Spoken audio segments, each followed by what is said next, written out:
Olá pessoal, então vou continuar a resolução aqui, né? Continuando a nossa sequência aqui de resolução das listas de exercício, né? Vocês podem observar que para esse segundo trimestre aqui, para cada atividade eu estou fazendo uma discussão sobre a lista de exercícios, né? Nessa atividade que eu coloquei 7 exercícios, alguns deles eu não vou discutir porque são coisas, alguns são fenômenos assim. São exercícios muito simples que a gente já discutiu e trabalhou sobre o fenômeno, né? Como por exemplo esse exercício 1 aqui, ele está falando sobre a eliminação de sinais, né, de ruídos indesejáveis em um microfone, né? Então como que você consegue fazer essa eliminação de sinais, né? Qual que é o processo, qual que é o fenômeno ondulatório relacionado com essa eliminação de sinais, né?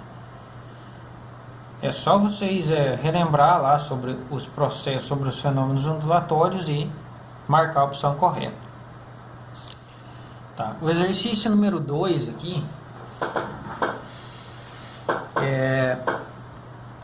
é um exercício que tem duas ondas sendo geradas. Então tem uma onda que está sendo gerada aqui no ponto 1 e uma onda que está sendo gerada no ponto 2, né? É como se ele largasse duas pedras na água aqui, né? Uma pedra caiu nesse ponto e outra nesse ponto. Elas estão gerando ondas aqui com comprimentos de onda exatamente iguais aqui, ambas, né? Então digamos que ambas caíram exatamente da mesma altura. Caiu aqui e gerou as ondas na água. E essas ondas elas começam a se interferir, né? Então o que acontece? O vale contínuo aqui dessas ondas é o pico da onda, conforme ele representa. Tracejadas são os vales da onda, tá? E essas ondas elas começam a interagir uma com a outra, elas começam a se interferir, né? Digamos que se a gente fosse analisar, por exemplo, num corte transversal, essas ondas estão fazendo mais ou menos isso aqui, né? Você está gerando, por exemplo, a onda 1 aqui, né? Daí a onda 2, por exemplo, está interferindo com a onda 1. Digamos que a onda 2 fizesse isso aqui, ó, mais ou menos. Tá bom? Estou fazendo só um exemplo, não que seja exatamente assim, mas o resultado, né, dessa interação dessas duas ondas pode ser o seguinte, por exemplo, que encontre um pico de uma onda com um vale da outra, e daí elas vão se cancelar, ou que elas também se somem. Nesse caso aqui, eu coloquei só um exemplo aqui mostrando para vocês o que é uma interferência destrutiva, né? Que é quando o pico de uma onda encontra o vale da outra onda, ou quando o vale de uma onda encontra o pico da outra. Então a soma das duas aqui anula a onda naquele determinado ponto. Então as linhas contínuas eu vou começar fazendo só no ponto A aqui, ó. Aqui no encontro do ponto A, no ponto A eu tenho o encontro de duas linhas que são duas linhas contínuas. As linhas contínuas, os círculos contínuos aqui representam as cristas da onda, tá? Então significa que nesse ponto A eu tenho a onda 1, por exemplo, se encontrando com a crista da onda 2. Qual que vai ser o resultado em termos de amplitude disso aqui? É isso que vocês vão marcar lá. Lembra que a amplitude de cada onda vale 1 centímetro. Tá bom? Já no ponto B, eu tenho a crista de uma onda encontrando o vale da outra onda. É a crista da onda e a linha tracejada é o vale da onda. Tá bom? Então é só vocês fazerem essas análises.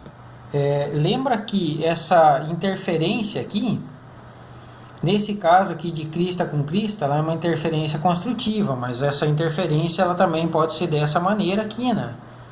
Se você tem dois vales, por exemplo, aqui eu tenho a onda 1 e aqui eu tenho a onda 2, eu tenho dois vales dessa onda se encontrando, elas também vão se somar, né? Só que daí desse modo aqui, de uma maneira que seja vale com vale, mas elas também vão estar se somando. Bom, então esse era o exercício número 2. No exercício número 3, aqui eu estou colocando só duas ondas que elas estão se encontrando. Que eu tenho a onda 1 e eu tenho a onda 2. Né? E ele fala assim, ó, no instante que essa onda 1 ela encontra a onda 2, qual que vai ser o resultado, digamos assim, da sobreposição dessas duas ondas?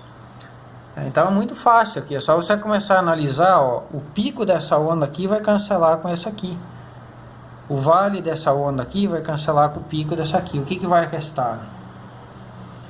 A número 4 é só vocês retirar os dados aqui do exercício e aplicar na equação, na definição da velocidade escalar média, né? Então ele fala assim, que você num dia chuvoso, uma pessoa vê um relâmpago entre uma nuvem e a superfície da Terra.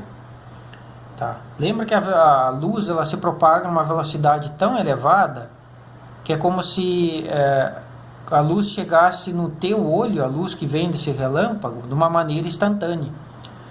Só para vocês terem uma ideia, se a gente conseguisse se movimentar na velocidade da luz, demoraríamos aproximadamente um tempo de 1,3 segundos para percorrer a distância entre a Terra e a Lua. Então a velocidade da luz é extremamente elevada. Então aqui nesse exercício você não precisa considerar esse tempo aqui da propagação do raio aqui do relâmpago, né? Que também é uma onda eletromagnética, tá? Então ele fala assim, ó, passados 5 segundos depois que ele viu o relâmpago, ele escutou o som do trovão. Então o ΔT aqui é 5 segundos. E o som que o trovão, então, é um som, e a velocidade de propagação de uma onda sonora é sabido que ela vale 340 metros por segundo. Então, tendo esses dois dados aqui, você pode calcular qual que é mais ou menos a tua distância, ΔS aqui eu vou colocar, que você está do ponto que caiu o raio. Lembra que velocidade média é igual a ΔS por ΔT. Tá bom? Só jogar na equação aí e calcular.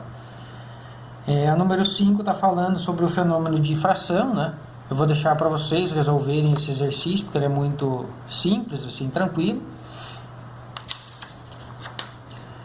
A número 6, que eu vou chamar a atenção aqui para a relação entre comprimento de onda e frequência, tá? Existem duas maneiras de a gente analisar comprimento de onda, a relação entre comprimento de onda e frequência. Esse que é o segredo, digamos assim, desse exercício. Se a gente pegar lá a relação entre velocidade, comprimento de onda e frequência, a gente sabe que V é igual a lambda vezes F. A velocidade de propagação aqui de uma onda é igual ao comprimento de onda multiplicado pela frequência. Então a gente sabe que a relação entre frequência e comprimento de onda ela é inversa. Eu posso dizer que a frequência ela é proporcional a 1 sobre o comprimento de onda. O que significa isso aqui? Significa que à medida que você reduz o comprimento de onda, você aumenta a frequência de propagação dessa onda. Ou, se você aumenta a frequência aqui de oscilação dessa onda, aqui, por exemplo, dessa onda aqui, se eu aumento a frequência de oscilação dela, o comprimento de onda dela vai ficando cada vez menor. É fácil de imaginar isso aqui. Se eu estou movendo, digamos assim, esse sistema aqui com maior frequência, né? Se eu estou oscilando ele com uma frequência maior, o comprimento de onda vai ficando cada vez menor. Agora, se eu oscilo ele mais lento, o comprimento de onda vai aumentando.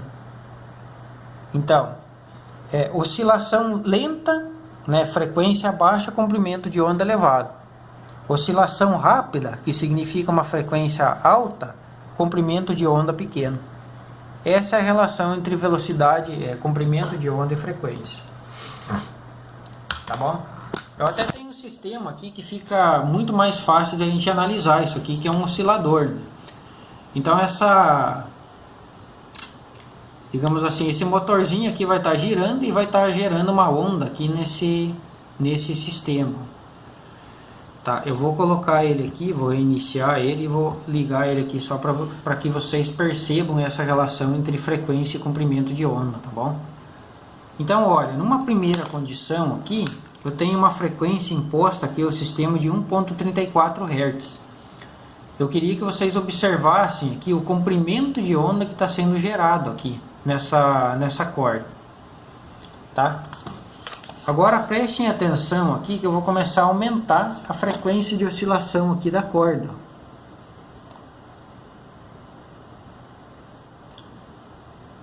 Ó, então observe que ele já está numa frequência aqui de 3 Hz, aqui, uma frequência muito maior. O que aconteceu com o comprimento de onda aqui? Ele reduziu. Então, para uma frequência de oscilação muito elevada, o comprimento de onda é pequeno. Mas, para uma frequência de oscilação, uma frequência baixa, né, uma frequência reduzida é relacionada com comprimento de onda elevado, né? Assim como está sendo mostrado aqui. E à medida que você aumenta a frequência de oscilação aqui do sistema, o comprimento de onda aqui, da onda que está sendo gerada, ela acaba sendo reduzida.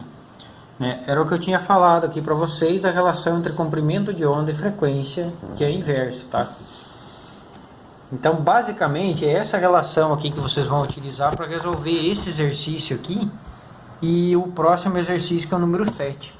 A relação entre comprimento de onda e frequência é inversa. Se você tem uma frequência baixa, o comprimento de onda é elevado. Se você tem uma frequência de oscilação elevada, o comprimento de onda é curto. Tá bom? Esse exercício aqui é muito parecido com aquele anterior, tá? Então, qual dos dois que tem maior comprimento de onda? Ah, professor, aqui as ondas estão mais espaçadas. Então, esse aqui tem maior comprimento de onda, né? Maior comprimento de onda. Qual dos dois que tem maior frequência? É aquele que a onda está mais afastada ou aquele que as cristas estão mais próximas uma da outra? Conforme a análise que a gente fez ali, vocês vão poder chegar nessa conclusão. E tomem cuidado com a afirmativa número 3 aqui, tá? A velocidade de propagação da onda, ela depende somente do meio material onde essa onda está se propagando, tá?